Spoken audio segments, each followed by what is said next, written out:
What do you think will happen to Larry Franklin? He admitted guilty. Is he going to sit in prison, to go to jail? I think we probably, I'm not a lawyer, but my impression is he will spend some time in jail. He was sentenced to 12 and a half years, and the judge is supposed to reset. He's not in jail now, you understand. He was released pending our trial. Exactly. But the judge, the day he dismissed our case, he also said that the prosecutors should come back to him about resentencing Franklin. And we will all be watching that.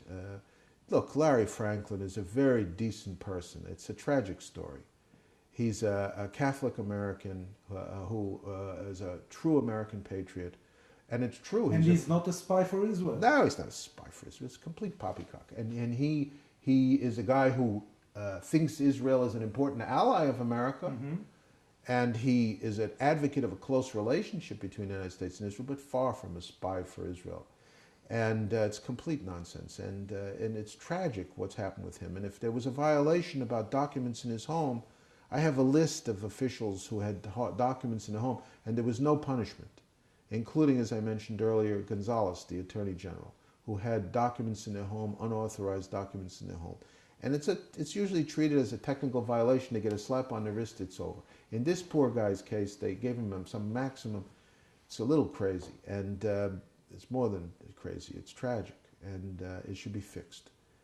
And if we had had a trial, the facts would have come out, and people would have seen, even though he didn't have a trial, if we had had a trial, the facts about him would have come out, and people would see that not only were we innocent, but at least as regards the parts about us, he was innocent too. And it's very unfortunate, in my opinion. But he's not somebody I know very well, I should add. I've met Larry Franklin 3 times in my life. And it was enough to destroy 5 years of your life. Yes. But the last time I saw him was in 2003, that's 6 years ago, and I only knew him for a very brief time and only 3 occasions. So I'm not talking about somebody I know very well.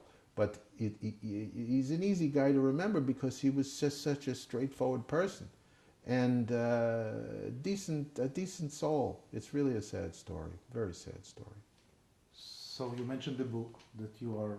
It's a book about classified information leaks. About what Is it your personal story also? It definitely includes my personal story, but it also goes into the issue not just about me, but you know, who leaks, why do they leak? It's in order to establish that leaks are by and large not unauthorized. Most leaks are authorized. Most leaks are things that government agencies put out because it serves their interests. You're a journalist. I'm sure you know very well that government officials give you stuff all the time because they're selling something. Why do they leak information? Because they're looking for allies. They're advancing policies. They're trying to persuade audiences. It's not to violate the interests of the government. It's to advance the interests of the government. Leaks are the twin sister of secrecy. They're a part of the system. But in my book, I tell some very colorful stories about leaks and about the things that really happened in my case. But I have to save the good stuff for the book, that's Gil, okay. you know. We are not going to steal it from you. Steve, what next for you? You help me answer that question. I don't know. You see, I'm a person who was just gone through years of this, and now I'm trying to pick up the pieces, but we have a global economic crisis at the same time, so I don't know. But I do know that I'll be working with the Middle East Forum and with a Jewish organization in New York that I have a connection to. I don't have their clearance to talk about it, but there's one Jewish organization that did stand with me throughout this period, and one Jewish leader who did, and I think I will be working with him in the future. And he's an upstanding guy. It's much to my regret that I can't name him to you right now because I don't have his clearance to do that. He's traveling abroad at the moment. So I have those 2 things, but in general, I'm not entirely sure. I'll be working with Daniel Pipes in the Middle East Forum. I'm confident of that. And your passion to Israel stayed the same? Israel? Your passion to Passion? Israel? Yeah. Oh, yes, of course. Israel is vital to the Jewish people, vital to the world, vital to the United States. Why would it change? That doesn't mean I have no complaints about Israel. You know, Israel also hid a little bit behind a rock. I don't know if you know that the government of Israel also refused to cooperate in my case.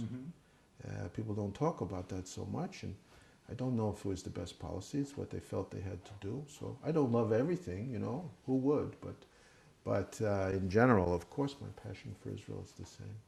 Steve Rosen, thank you very much for your time and for this interview. Thank you, Gil.